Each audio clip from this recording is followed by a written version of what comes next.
High, কেমন আছো সবাই? আশা করছি ভালো আছো, আমিও ভালো আছি। আজকে দশহরা, কিন্তু এই ভিডিও ক্লিপটা তার আগের দিনের। আর এই যে দেখো আমার কপালে কী যেন একটা হয়েছে, এটা না ভীষণ ব্যথা।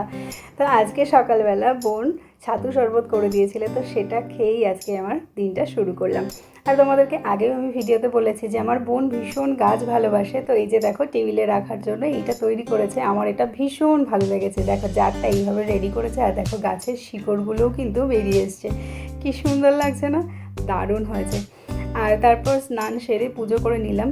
আর আজকে যেহেতু আমার শ্বশুরবাড়িতে ফেরার কথা, তো সেই জন্য শ্বশুরবাড়িতে ফেরার আগে আজকেই লাস্ট আমি পুজো করে নিলাম। আর আজকে যেহেতু দশহরা, সেই জন্য আজকে আমাদের বাড়িতে লুচি তৈরি হয়েছিল। তো দুপুরের লুচি, ছোলার ডাল, পটল ভাজা, আলু কুমড়োর তরকারি, চাটনি, আর সেই সাথে সুজি রান্না করেছিল মা। আর এর সাথে আম আর মাজাও ছিল। তো সবাই মিলে খুব মজা করে খাওয়া দাওয়া করলাম দুপুরে। আর তারপর সন্ধ্যাবেলা একটু আইসক্রিম খেলাম।